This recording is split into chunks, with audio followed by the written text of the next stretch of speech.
Lucas ने जमीन पर अपना पैर इतनी जोर से पटका, धूल का गुबार उठा और लुकस और वो मैजिशियन दोनों उस धुएं में छिप गए।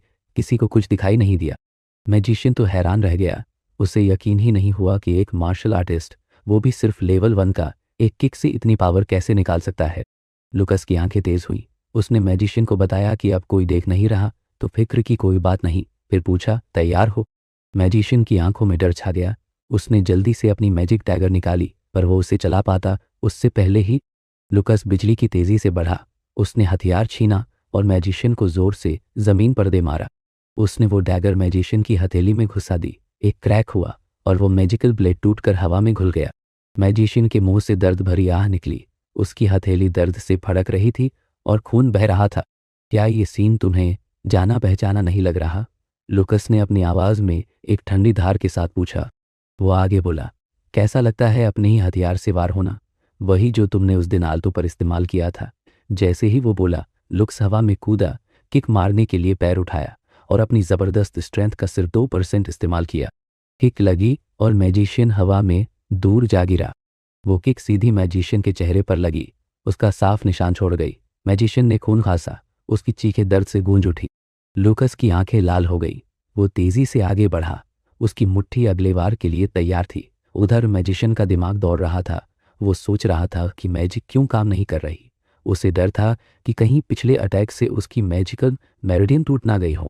धुएं के उस गुबार के बाहर देखने वाले और ज्यादा बेचैन हो रहे थे। उन्हें जरा भी अंदाजा नहीं था कि अंदर कितनी भयंकर लड़ाई चल रही थी। जैसे ही लुकस का पंच मैजिशियन के चोटिल चेहरे पर लगने ही वाला था, मैजिशियन चिल्लाया, मैं सरेंडर करता हूं। उसकी हार की आवाज गूंज उठी और धुआं भी धीरे धीरे हटने लगा। लुकस वहीं जम गया। उसका अटैक रुक गया, पर उसके चेहरे पर एक साफ असंतुष्टि दिख रही थी। भीड़ में से टीचर ग्रेग, जो मैजिशियन का ही इंस्ट्रक्टर था, चिल्लाया, तुम हार क्यों मान रहे हो? तुम उसे अपनी एबिलिटी से आसानी से हरा सकते हो। वो अपनी अज्ञानता में बोल रहा था। उसने कभी लुकस की असली स्ट्रेंथ देखी ही नहीं थी। लुकस का टीचर सुगरत मन ही मन ग्रेग की बेवकूफ़ी पर हंस रहा था। उसे जरा भी अंदाजा नहीं था कि उसका स्टूडेंट मैजिशियन असल में कितनी बुरी हालत में था। मार्शल आर्ट्स डिपार्टमेंट के लुकस के क्लासमेट्स खुशी से चिल्ला उठे। उसे उनकी फाइनल विक्ट्री दिलाने के लिए शाबाशी दे रहे थे। एक स्टूडेंट ने एक्साइट होकर कहा कि शायद मार्शल आर्टिस्ट सच में मैजिस के खिलाफ ड्यूल्स में जीत सकते हैं। अचानक तिशी की आंखें पूरी तरह शॉक में खुल गई। मैजिशियन, जिसके हाथ में फिर से चमत्कारी ढंग से एक डैगर आ गई थी, उसने लुकस पर पीछे से धोखे से स्नीक अटैक कर दिया। वार उस तक पहुंच पाता उससे पहले ही लुकस गायब हो गया। वो मैजिशियन के पीछे फिर से दिखाई दिया। उसके हाथ एक हल्के पीले ऑरा से चमक रहे थे। 2 उंगलियों से उसने मैजिशियन की गर्दन पकड़ी, एक अजीब सी मार्शल टेक्निक का इस्तेमाल करते हुए। मैजिशियन ने घुटते हुए पूछा कि लुकस ने क्या कर दिया। उसे लग रहा था जैसे उसके शरीर से कुछ जरूरी चीज निकल रही हो। आंखों में आंसू लिए मैजिशियन आखिरकार हार मान गया और बेहोश हो गया। वो धड़ाम से जमीन पर गिर पड़ा। बेहोश होकर उसका चेहरा जमीन से टकराया। गिरे हुए मैजिशियन को देखते हुए लुकस ने कहा कि जब मैजिशियन ने बोन क्रशिंग टेक्निक इस्तेमाल की थी तो उसे सोचना चाहिए था कि उसी मेथड से उस पर पलटवार भी हो सकता है। रेफरी की आवाज गूंजी। उसने ऐलान किया कि मैजिशियन के सरेंडर करने के बाद भी किए गए धोखे भरे स्नीक अटैक के बावजूद लुकस ने अपने ओपोनेंट को हरा दिया था और मार्शल आर्ट्स डिपार्टमेंट के लिए पूरी विक्ट्री हासिल कर ली थी।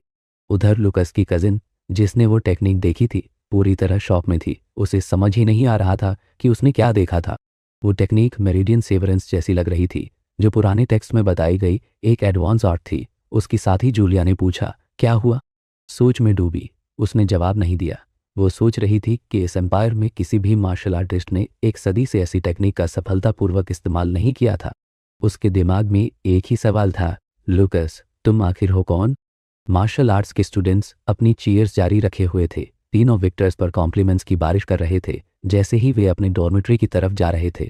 एक लड़की, जो अपनी टीममेट्स के मैचेस देखकर मुस्कुरा रही थी, उसने ऐलान किया कि मेजेस इतने स्ट्रांग नहीं होते। उसने कसम खाई कि अब से वो किसी भी मैच को चैलेंज करेगी जो उसे नीचा दिखाने की हिम्मत करेगा। टीसा ने उसे शांत होने को कहा, याद दिलाया कि आज उन्होंने बस नॉर्मल से बेहतर परफॉर्म किया था। अचानक वो ओवर कॉन्फिडेंट लड़की एक ऐसे शख्स से टकराई जो दीवार जितना सॉलिड लग रहा था। वो और कोई नहीं, टीचर सुगरत थे, जिन्होंने हाथ बांधे गुस्से भरी निगाहों से उन्हें एक छोटी सी विक्ट्री के बाद कॉकी होने के लिए डांटा। डरी हुई लड़की ने धीरे से कहा कि उन्होंने डैमिंग टूर्नामेंट भी जीता था। टीचर सुगरात ने साफ किया कि उनकी डैमिंग विक्ट्री सिर्फ इसलिए थी क्योंकि 20 पिछले स्टूडेंट्स के लगातार हमलों से बहुत स्ट्रेस में थे, यानी वो सिर्फ लक था। फिर उन्होंने जोर देकर कहा कि सिर्फ 3 ड्यूल मैचेस ही असली स्किल से जीते गए थे। विनर्स की तरफ इशारा करते हुए उन्होंने कहा कि सिर्फ उनके पास ही असली एबिलिटी है, पूरे मार्शल आर्ट्स डिपार्टमेंट के पास नहीं। तो मैं तुमसे पूछता हूँ, वो आगे बोले, क्या तुम अपनी पूरी जिंदगी बस स्ट्रांग लोगों के पीछे चलने वाले बनकर जीना चाहते हो? अगर तुम पर बेवजह हमला हो और तुम लगभग मारे जाओ जैसे कॉलिंस और आल्टो के साथ हुआ था, तब भी क्या तुम बदला और यहाँ तक कि अपनी खुद की सर्वाइवल भी दूसरों के हाथों में छोड़कर खुश हो? मुड़ने से पहले टीचर सुगरात ने अपने आखिरी शब्द कहे, अगर तुम सच में मानते हो कि ऐसी जिंदगी जीना ठीक है तो तुम कभी स्ट्रांग नहीं बनोगे। फिर वो वहां से चले गए और कहा कि अगर वे तुरंत मार्शल आर्ट्स डिपार्टमेंट छोड़ दे तो बेहतर होगा। कड़वी सच्चाई से चोट खाकर उस ओवर कॉन्फिडेंट लड़की ने अब कहा, यह सच में फ्रस्ट्रेटिंग है, मैं पक्का स्ट्रांग बनूंगी और खुद को साबित करूंगी। लुकस ने सोचा कि उसके टीचर सही थे, कॉन्फिडेंस जरूरी है पर उसे कभी भी कड़ी ट्रेनिंग पर हावी नहीं होना चाहिए। स्टूडेंट से दूर अब एक शांत गार्डन में टीचर हाई हील्स की आवाज से रुक गए। एक औरत की आवाज आई, तुम सच में एक प्रॉपर होम स्कूल टीचर की तरह बिहेव करने लगे हो? टीचर सुगरात ने जवाब दिया कि वो बस नहीं चाहते थे कि वे उनकी तरह बने। फिर पूछा, तुम्हारे आने का क्या मकसद है? वो ब्लोंड औरत एक पेड़ से टिके हुए ने उसे लाल मोम से सील किया हुआ एक एनवेलप दिया। सीन फिर हारे हुए मैजिशियन के हाथों पर शिफ्ट हुआ, जिसकी मैजिकल मेरिडियन अब एक अजीब से मकड़ी के जाल जैसे पैटर्न में फट रही थी। वो जवान अपनी हथेली को घूर रहा था, उसके मुंह से दर्द भरी आह निकली। रात हो चुकी थी। एक घोड़े की गाड़ी बड़ी तेजी से शानदार क्लॉक टावर की तरफ बढ़ रही थी। तभी एक आदमी बिल्डिंग के अंदर आया। उसकी मुट्ठी कसी हुई थी और चेहरा गुस्से से लाल था। उसने पास की टेबल पर हाथ पटका और चिल्लाया, एक मामूली फ्रेशमैन ड्यूल इतनी बड़ी मुसीबत कैसे बन गया? वो चिल्लाया, मेरे बेटे बाइक के मैजिकल मेरिडियन तोड़ दिए गए हैं, अब वो कभी मैजिक नहीं कर पाएगा। हेडमास्टर हैरान होकर सुन रहे थे, उन्हें समझ नहीं आ रहा था कि इस सिचुएशन को कैसे संभाले। गुस्से से उसका चेहरा लाल था। उसने कहा कि हेडमास्टर कड़ी सजा दे और मार्शल आर्ट्स डिपार्टमेंट को बंद कर दे। सारा गुस्सा उन पर ही निकला। तभी बाइक के पापा का ध्यान हटा। एक शराब की बोतल जमीन पर गिरकर टूट गई थी। टीचर सुगरात अंदर आए। उन्होंने शांति से कहा कि कसूरवार को सजा तो जरूर मिलनी चाहिए। उन्होंने बताया कि ग्रेग के तीनों स्टूडेंट्स ने वही मैजिक इस्तेमाल किया था जो पहले डेसियो और ऑल्टो पर हुआ था। इससे साफ था कि उन्होंने ही मेरे स्टूडेंट्स को इतना चोट पहुंचाई है। गंभीर होकर उन्होंने हेडमास्टर से कहा कि ग्रेग और उसके स्टूडेंट्स को स्कूल के रूल्स के हिसाब से कड़ी सजा मिलनी चाहिए। टीचर मन ही मन सोच रहा था, मुझे यकीन है कि उन तीनों बेवकूफ़ स्टूडेंट्स ने ड्यूल में जीतने के लिए मना किए गए इलीगल आर्ट्स का भी इस्तेमाल किया था। लेकिन टीचर ग्रेग सोच रहा था कि ये इल्ज़ाम इतने गलत टाइम पर क्यों लगाया जा रहा है। टीचर ने फिर जोर से टीचर ग्रेग को टोका कि वो बात बदलने की कोशिश क्यों कर रहा है, जबकि मुद्दा अभी भी वही था कि उसके स्टूडेंट पर फॉरबिडन टेक्निक का इस्तेमाल किसने किया। टीचर सुगरात ने शांत होकर समझाया कि उस टेक्निक का फॉरबिडन होना अभी कन्फर्म नहीं हुआ है और मेरिडियन क्रशर तो किसी नौसिखिया मार्शल आर्टिस्ट के बस की बात है ही नहीं।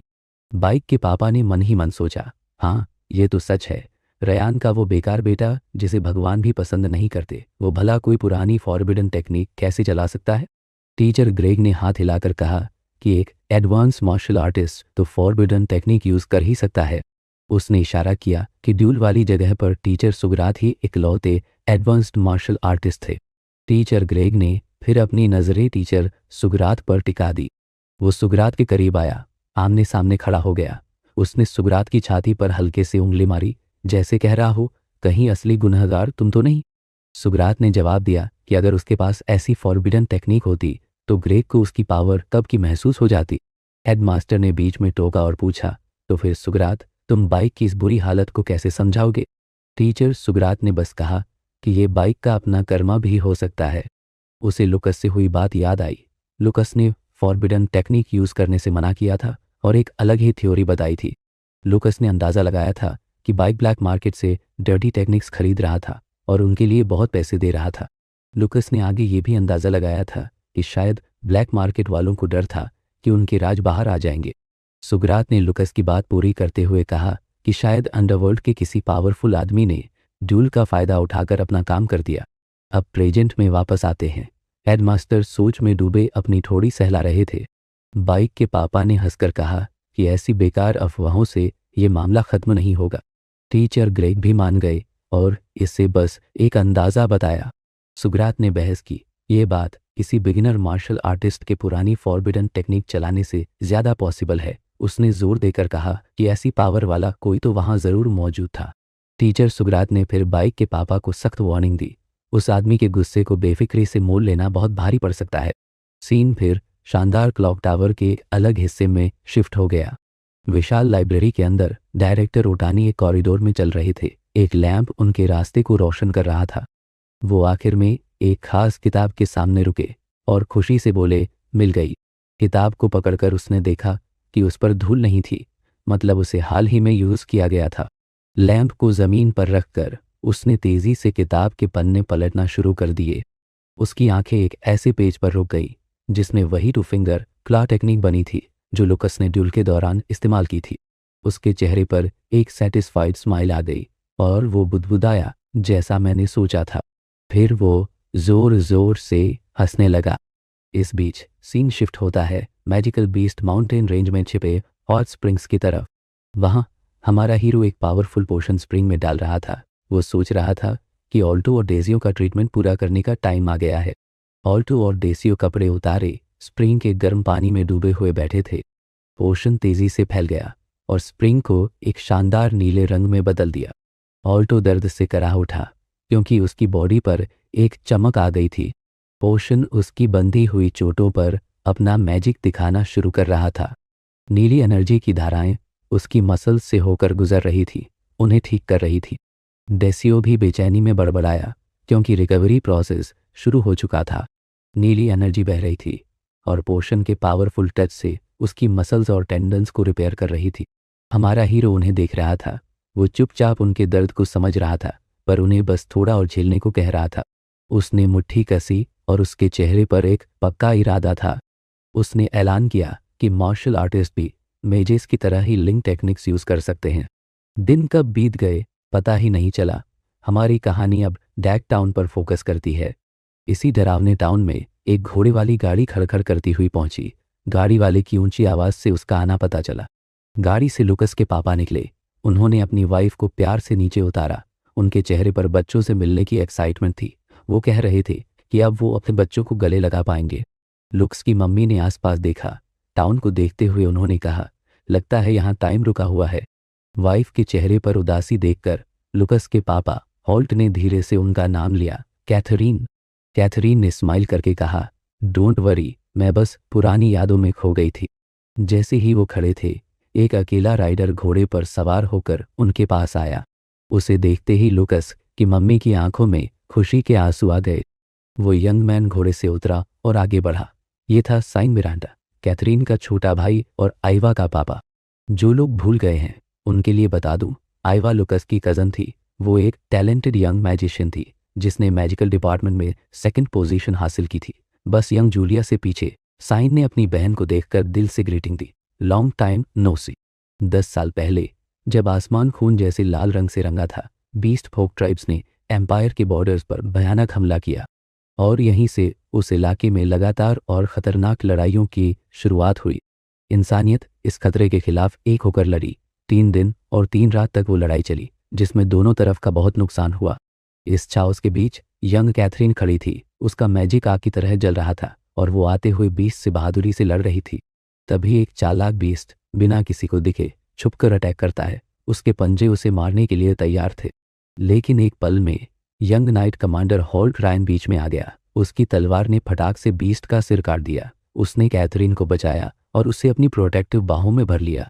हॉल्ट रायन मार्शल आर्ट्स का मास्टर था। उसकी ताकत और स्किल बेमिसाल थे। वहीं कैथरीन आर्कन आर्ट्स पर कंट्रोल रखती थी। वो एक पावरफुल मैजिशियन थी।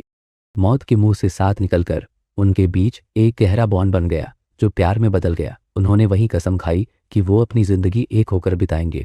पर कैथरीन के पापा ड्यूक मिरांडा इस शादी के एकदम खिलाफ थे। एक दिल तोड़ने वाले डिसीजन में कैथरीन ने अपने प्यार को चुना और मिरांडा फैमिली से सारे रिश्ते तोड़ दिए। और ऐसे इतने सालों बाद ये भाई बहन यहाँ एलन मैजिक एकेडमी में फिर से मिले। वापस प्रेजेंट में आकर साइन ने देखा कि टाइम कितनी तेजी से निकल गया था। चलते चलते उनकी बातें आराम से चल रही थी। साइन ने बताया कि उसने कैथरीन के बच्चों की तारीफें सुनी हैं और ये भी कि उनके पापा ने तो जूलिया को कैथरीन के बचपन जैसा बताया है। कैथरीन का चेहरा सरप्राइज से खिल उठा। तो क्या वो जूलिया और बाकियों को मान गए? उसने उम्मीद भरी आवाज में सोचा। साइन ने फिर पूछा कि क्या वो घर वापसी का सोचेगी? लोअर गई। उसने बताया कि पापा अंदर ही अंदर हमेशा कैथरीन को देखना चाहते थे। ये सुनकर कैथरीन खुशी से भर गई। साइन ने एक लंबी सांस ली। हाँ, उसने साफ किया, लेकिन सिर्फ तुम। कैथरीन तुरंत समझ गई। उसके पापा अभी भी हॉल्ट उसके पति को एक्सेप्ट नहीं कर पाए थे। हॉल्ट जो पीछे से उनकी बातें सुन रहा था, आगे आया। तुम आगे जाओ, उसने प्यार से कहा। मुझे वैसे भी फ्रंट लाइंस पर रिपोर्ट करना है। वो चाहती थी कि उसके पापा हॉल्ट को भी एक्सेप्ट कर ले। उसने अपने पति की तरफ मुड़कर कुछ कहने की कोशिश की। हॉल्ट ने बात काट दी। उसकी आवाज़ में दृढ़ता थी पर प्यार भी। इट्स फाइन कैथरीन, मैं बस खुश हूँ कि वो तुम्हें घर लौटने देंगे, भले ही अकेले। मैं तुम्हें लेने आ जाऊंगा जब ये कैंपेन खत्म हो जाएगा।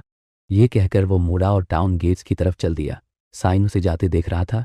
उसके मन में ख्याल आया, हॉल्ट ने कैथरीन के लिए अपना प्राइड साइड में रखा था। उसने चुपचाप साइन की हेल्प मांगी थी ताकि कैथरीन और उनके पापा के बीच सुलह हो सके।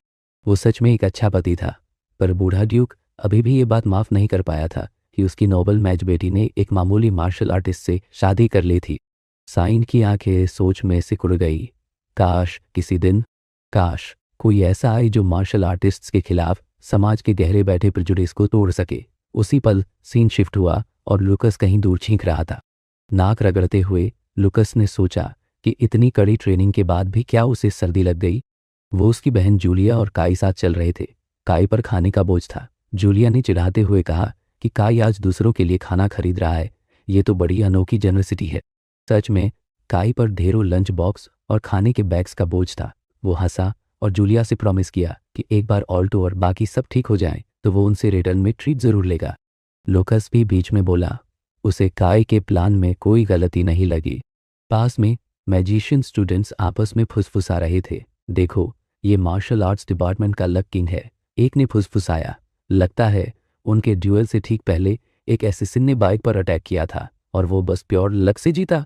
दूसरी आवाज आई, 3 बार लगातार लक का आशीर्वाद। ये क्या चक्कर है? जूलिया, जो अपने भाई के बारे में उनकी बातें चुपचाप सुन रही थी, अब हरकत में आई। वो धीरे से उन गॉसिप करने वाले स्टूडेंट्स की तरफ मुड़ी, जैसे एक डेमोनिक शैडो उन पर आ गया हो। वो तुरंत डरकर सफेद पड़ गए और चुप हो गए। जूलिया ने पूछा, मैं किसकी गॉसिप सुन रही हूँ? काई ने लुकस से जल्दी से कहा कि वो लंच टोन ले जाएगा और कहा कि लुकस पहले जूलिया के साथ कैफेटेरिया जाए। लुकस तुरंत मान गया। जूलिया को पीछे छोड़कर, जो अभी भी डरे हुए गॉसिपर्स को एक सख्त लेक्चर दे रही थी। बाद में कैफेटेरिया की एक टेबल पर जूलिया ने एक चम्मच खाना लिया। उसका चेहरा खुशी से चमक उठा। लुकस अपनी ब्रेड खाते हुए उसकी हेयर पिन पर ध्यान दिया। ये नई है क्या? उसने पूछा। उसने कन्फर्म किया और बताया कि आइवा चांद ने उसे मिरांडा फैमिली की तरफ से गिफ्ट में दी थी। खाते हुए लुकस ने सोचा कि इसमें कोई सरप्राइज नहीं कि मिरांडा फैमिली जूलिया से फिर से जुड़ना चाहती है ताकि फैमिली के रिश्ते ठीक हों। आखिर वो एक उन्नीआमले जीनियस मैच थी। अपना कुछ खाना जूलिया के पास खिसकाते हुए उसने उसे आइवा के साथ अच्छे से रहने को कहा, मम्मी के लिए। मम्मी? जूलिया को याद आया, मम्मी की बात करें तो मुझे उन्हें एक लेटर लिखना है कि मैं क्लास रिप्रेजेंटेटिव बन गई हूँ। पीछे से एक नीले बालों वाली लड़की जो उनकी बातें सुन रही थी आगे आई और जूलिया को उसकी नई पोजीशन के लिए वार्मली कॉन्ग्रेचुलेट किया। धीरे से जूलिया के पास आकर नीले बालों वाली लड़की ने कहा कि जूलिया फ्यूचर में स्कूल की पिलर बनेगी और उसे अपने पक्के सपोर्ट का भरोसा दिलाया। तभी पास की एक लड़की धप से अपनी सीट से उठी, जिससे नीले बालों वाली लड़की चौंक गई। वो लड़की फिर जल्दी से चली गई। रास्ते में एक दूसरे स्टूडेंट से टकरा गई, जिसने गुस्से में पूछा, कहाँ देख रही हो? पीछे से एक क्लोजअप में एक काले बालों वाली औरत दिखी जिसके माथे पर बैंग्स थे। उसके दांत गुस्से में भिजे हुए थे। कुछ देर पहले एक टीचर के ऑफिस के शांत माहौल में एक काफी टेंस बातचीत चल रही थी। एक स्टूडेंट डेस्क के सामने सीधी खड़ी थी और अपने बैठे हुए टीचर की मुश्किल बातें सुन रही थी। टीचर ने कहना शुरू किया, तुम्हारी मेंटल मैजिक की एबिलिटीज सच में जूलिया के बराबर है। लेकिन उन्होंने अपनी बात जारी रखी और उनकी आवाज में एक फैसला सुनाने वाला टोन था। जूलिया तुमसे बाकी हर मामले में बेहतर है, इसीलिए मुझे लगता है कि क्लास रिप्रेजेंटेटिव के लिए वो ज्यादा सूटेबल कैंडिडेट है। आइवा, प्लीज समझने की कोशिश करो। पर आइवा बस अपने दांत पीस सकती थी और फ्रस्ट्रेशन की एक कड़वी लहर उस पर छा गई। वापस प्रेजेंट में आते हैं। आइवा गुस्से में भरे पूरे कैफेटेरिया से बाहर निकल गई। उसकी मुट्ठी इतनी जोर से बंधी थी कि उसके नकल सफ़ेद पड़ गए थे और उसके मन में एक खामोश कसम गूंज रही थी। वो सिर्फ अपनी स्किल से ये साबित कर देगी कि टीचर बस फेवरेटिज्म कर रहे थे। अपनी टेबल से जूलिया ने उसे जल्दबाजी में बाहर जाते हुए देखा और उसके चेहरे पर एक पल के लिए कन्फ्यूजन आ गया। वो चली गई। जूलिया अपने साथियों से धीरे से बोली। वो किसी बात पर बहुत गुस्से में लग रही थी। जूलिया के माथे पर हल्की सी शिकन आ गई जब उसे एक और बात का एहसास हुआ। आइवा ठीक से खाना भी नहीं खा रही है। मुझे लगता है मैं उसके लिए कुछ लंच खरीद कर ले जाती हूँ। उसके बगल में बैठी ब्लू बालों वाली लड़की मीना ने क्यूरियोसिटी से ऊपर देखा। क्या तुम दोनों क्लोज हो जूलिया? हाँ, वो मेरी रूममेट है, जूलिया ने सिर हिलाकर कन्फर्म किया। और उसका मेंटल मैजिक कमाल का है। मैंने आज पहली बार उसे देखा। उनके साथ बैठे लूकस ने भी कहा, मेंटल मैजिक सच में एक रेयर टैलेंट है। मीना ने कुछ कहने के लिए अपना मुंह खोला, लेकिन फिर वो हिचकिचाई और उसकी बात अनकही ही रह गई। इसके बजाय उसने हल्के से अपनी एक उंगली टेबल पर टैप की और उसकी टिप पर मैजिक की एक हल्की सी चमक इकट्ठा होने लगी। इसके जवाब में एक ट्रांसलूसेंट ब्लू सिजिल उनके नीचे फर्श पर खिल उठा और ऊपर की ओर फैलते हुए एक चमकते हुए स्फीयर में बदल गया जिसने उनकी टेबल को घेर लिया। लूकस इसे तुरंत पहचान गया। ये एक म्यूट स्पेल था, एक मैजिकल बैरियर जिसे किसी भी आवाज़ को बाहर जाने से रोकने के लिए डिज़ाइन किया गया था। उसका एक्सप्रेशन सीरियस, लगभग डार्क हो गया और मीना धीरे से बड़बड़ाई, जब वो बहुत ज़्यादा स्मार्ट होते हैं तो उन्हें हैंडल करना मुश्किल होता है। उतनी ही तेज़ी से उसका बर्ताव वापस नॉर्मल हो गया। मेरा विंड मैजिक काफ़ी इंटरेस्टिंग है, उसने जूलिया को ऑफ़र किया। अगर तुम चाहो तो मैं तुम्हें सिखा सकती हूँ। लेकिन उसकी बातें जूलिया तक पहुंची ही नहीं, जिसका पूरा ध्यान खाने की उस प्लेट पर था जो लूकस उसे पास कर रहा था। लूकस रुक गया। खाने का एक निवाला उसके मुंह तक आधा ही पहुंचा था और उसने सीधे मीना की तरफ देखा। तुमने सिर्फ छोटी मोटी बातें करने के लिए तो साउंड प्रूफिंग स्पेल कॉस्ट नहीं किया है ना? मीना ने अपने चश्मे ठीक किए और उसके मन में एक ख्याल आया। उसका भाई हमेशा की तरह तेज था। तुम्हारी नज़र बहुत तेज है, उसने माना। ठीक है, मैं सीधे मुद्दे पर आती हूँ। उसकी आवाज़ थोड़ी धीमी हो गई। तुम दोनों स्कूल के पीछे मैजिकल बिस्ट माउंटेन रेंज के बारे में तो जानते ही होगे। हाल ही में वहाँ एक अजीब इकोलॉजिकल एनोमली रिपोर्ट की गई है। लोअर लेवल के मैजिकल बीस्ट्स की पॉपुलेशन बहुत तेज़ी से गिरी है। यहाँ तक कि मैजिक क्रेस्ट लेपर्ड के बच्चे, जो कभी आम हुआ करते थे, वो भी बिना किसी निशान के गायब हो गए हैं। फिर 3 दिन पहले एम्पायर की इन्वेस्टिगेशन टीम ने एक हाई लेवल मैजिकल बीस्ट की मांद खोजी। ये खबर सुनकर जूलिया को एक झटका सा लगा। एक चांदी का चम्मच उसके हाथों से फिसलकर उसकी प्लेट से जा टकराया। कहीं ऐसा तो नहीं, वो लगभग फुसफुसाते हुए बोली। ये एल है। लूकस ने जोर से खांसकर उसे चुप रहने का साफ इशारा दिया। उसकी आंखें बड़ी हो गई और उसने अपने मुंह पर हाथ रख लिया। उसे एहसास हुआ कि उसने अपने मन की बात जोर से बोल दी थी। मीना के लिए इस नाम का कोई मतलब नहीं था। मौके का फ़ायदा उठाते हुए लूकस ने बड़ी सफाई से टॉपिक बदल दिया और चेहरे पर एक कैजुअल स्माइल ले आया। तो ये हमारे लिए एक फील्ड मिशन के बारे में है। इसका डिफ़िकल्टी लेवल क्या है? मीना ने अपना चश्मा नाक पर ऊपर चढ़ाया। ये पूरे 100 पॉइंट्स का है। टेबल पर एकदम सन्नाटा छा गया। इतने सारे पॉइंट्स के बारे में सुनकर जूलिया और लूकस दोनों शॉक में रह गए। जूलिया और मैं इसे हैंडल कर लेंगे, लूकस ने एक नए इरादे के साथ ऐलान किया। स्कूल की दुनिया धुंधली पड़ गई और उसकी जगह मिरांडा मैनर के आलीशान हॉल्स ने ले ली। एक नौकर चुपचाप बड़े से डाइनिंग रूम से गुजर रहा था, जिसके हाथ में एक सिल्वर ट्रे थी जिस पर गहरी लाल वाइन से भरे गिलास रखे थे। एक गिलास टेबल के हेड पर बैठे एक शाही कपड़ों वाले आदमी को पेश किया गया। ये था सुआ मिरांडा, ड्यूक मिरांडा, मिरांडा परिवार का ताकतवर मुखिया। लंबी पॉलिश टेबल पर दोपहर के खाने के लिए ड्यूक, उसका बेटा साइन और उसकी बेटी कैथरीन बैठे थे। जैसे ही साइन ने रोस्टेड मीट का एक बाइट लिया, उसका ध्यान भटक गया। कैथरीन का पुराना कमरा एकदम परफेक्टली तैयार किया गया था, फिर भी उनके पिता ने जिद की कि वो एक गेस्ट रूम में रुके। इस आदमी की जिद भी कमाल की थी। उसने अपनी आंखें सिकोड़ी और उसकी नज़र पूरी टेबल पर घूमी। उसने नोटिस किया कि उसकी बहन ने अपने खाने का एक निवाला भी नहीं खाया था। उनके ऊपर छाई हुई घुटन भरी खामोशी किसी फैमिली लंच से ज़्यादा किसी फ्यूनरल जैसी लग रही थी। ड्यूक ने अपना फोर्क नीचे रखा, जिसकी हल्की सी क्लिक की आवाज़ उस शांत कमरे में गूंज उठी। कैथरीन। अचानक अपना नाम सुनकर वो चौंक गई और उसने ऊपर देखा।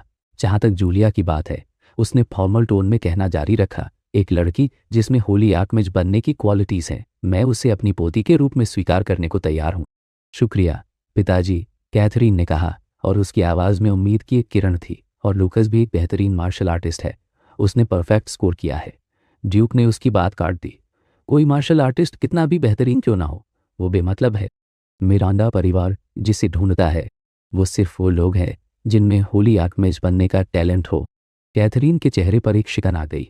वो अपनी सीट से उठी और जाने लगी और उसके दिल में एक जानी पहचानी निराशा बैठ गई।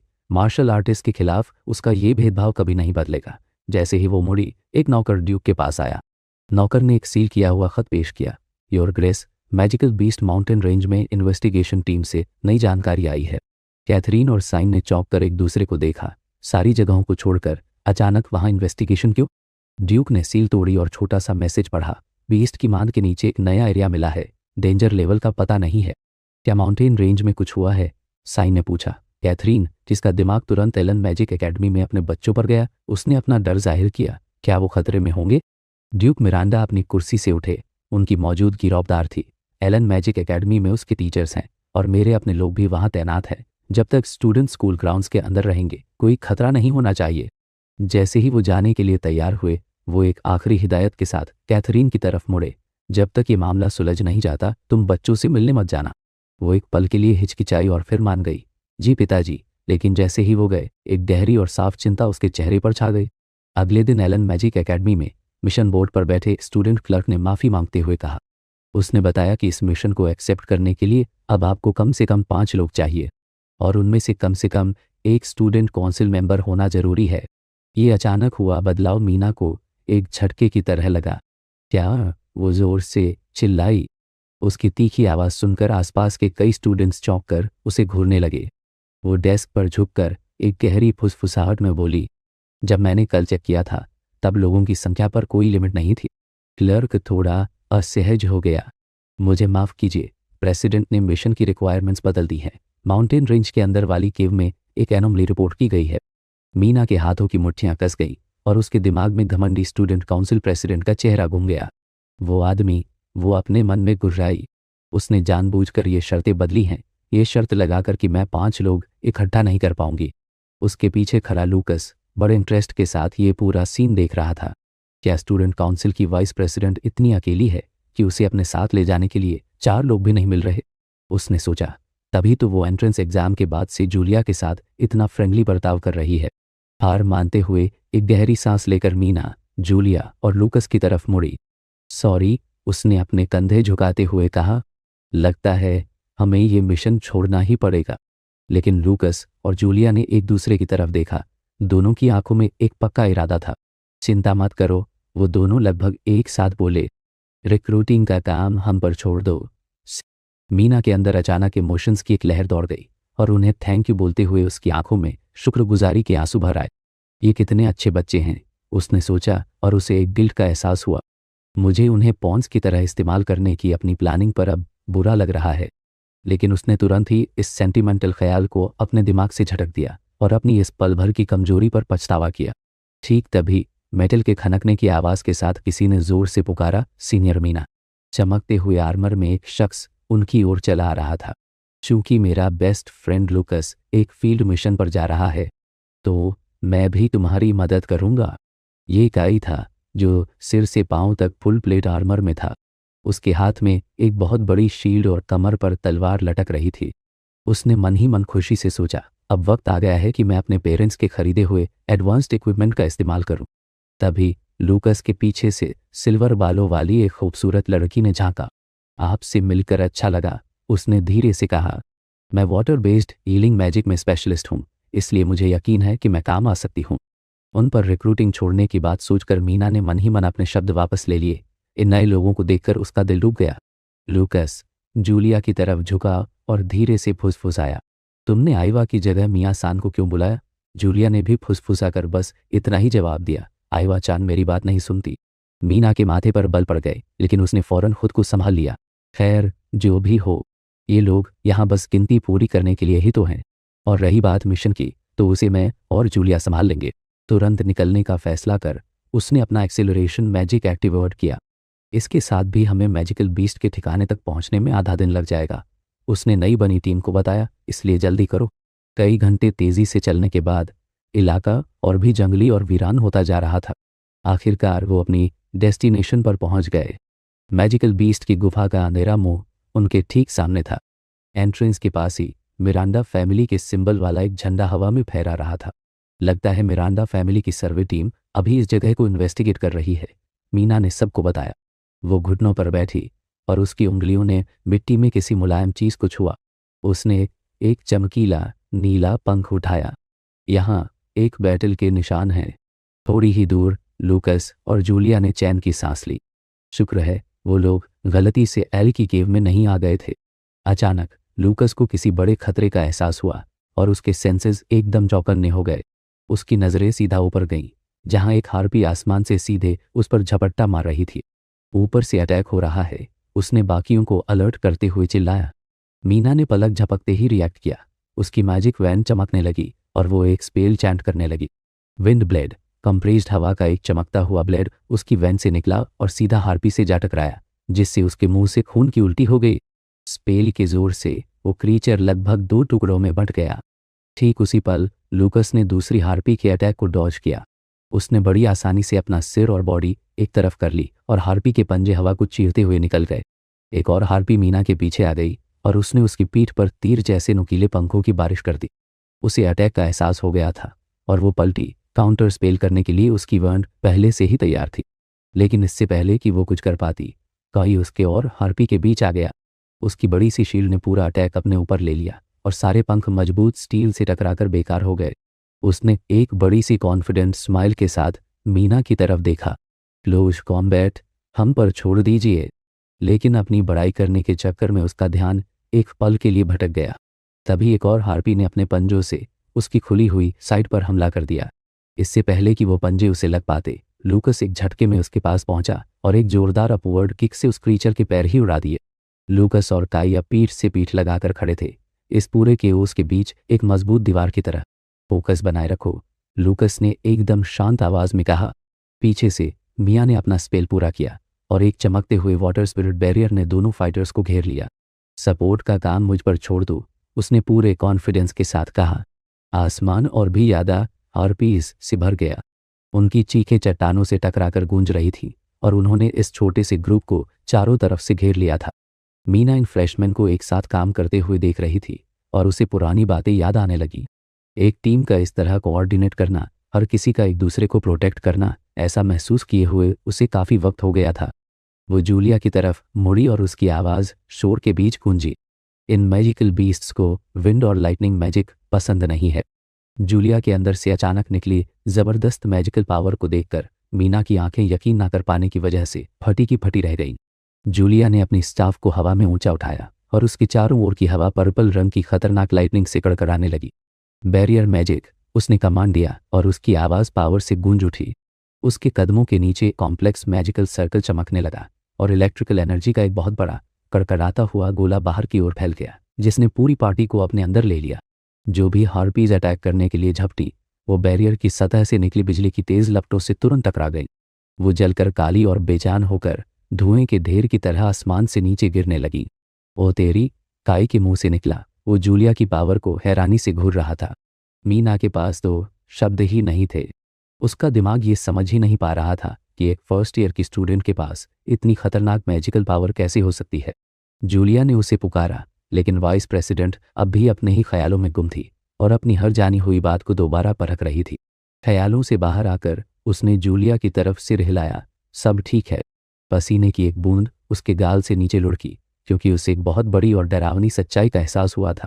उसने इन पॉन्स की काबिलियत को बहुत ज्यादा अंडर एस्टिमेट किया था।